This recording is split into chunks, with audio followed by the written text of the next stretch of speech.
Hi, today I wanted to talk to you about planting and eating kale. Now kale is a really nutritious vegetable to include in your diet. Kale is actually from the cabbage family, and what that means for you nutrient wise is that it's super rich in both nutrients as well as energy.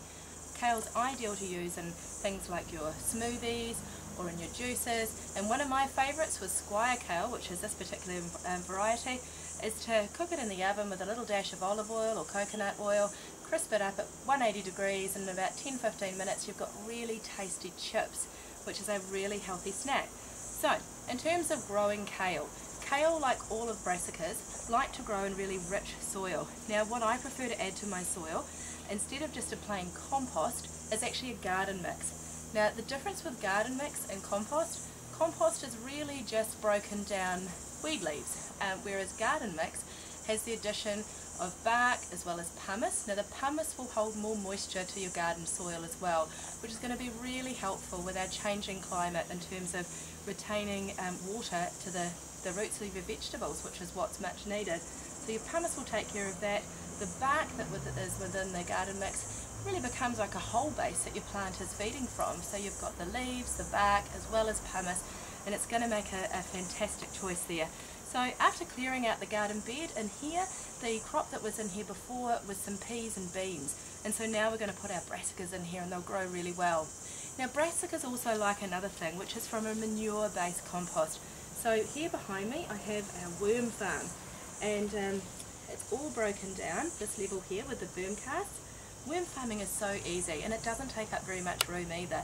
This particular worm farm, only sort of 60 centimetres by 60 centimetres, and chews through, quite literally, all of your vegetable and waste product that you're using from up in your kitchen. So what we're left with is this lovely, rich, manure dense mix, and as you can see, loads of worms too. Now they're not going to hurt at all being in your garden, they'll only be an added benefit. So good handful here, sprinkling into the surface and mixing it through, and that will just provide a bit more of a manure base to your garden bed. Now the other important thing with planting kale is that you really want to plant it about 50 centimetres apart.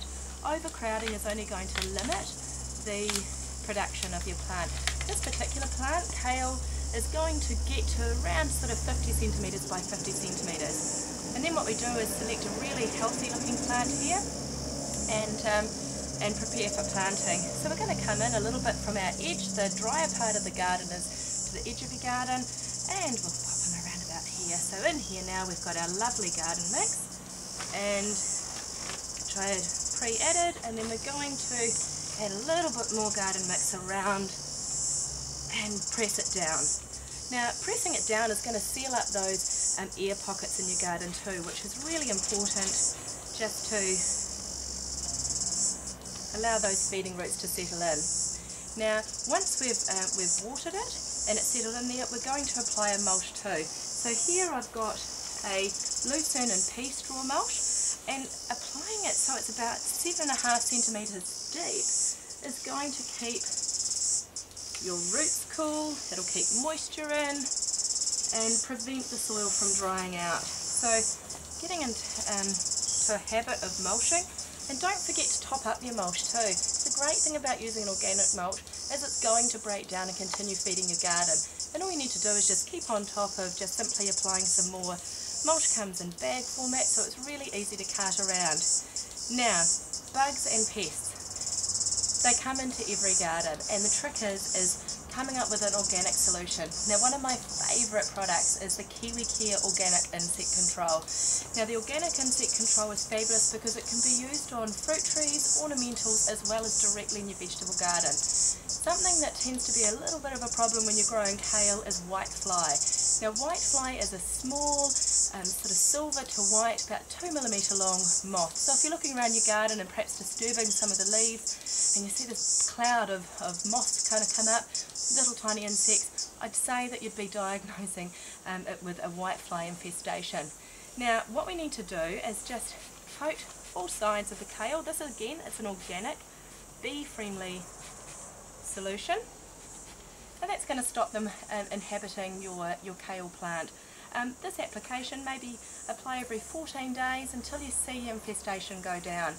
Now something where whitefly and aphids is another one, that really populate a plant is in citrus trees. And the great thing about being here at my house today is that I've got an orange tree that I can show you that does have quite a nasty scale and sooty mould problem.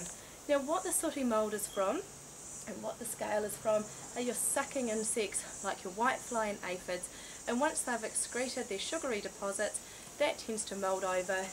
If you're not getting this problem under control, what you're going to end up with is poor photosynthesis action to your plant, which is actually going to affect the fruit production of your plant. And again, with something like this one here in a trigger sprayed pack, we're just going to kind of do over the leaves on both sides, and we're done.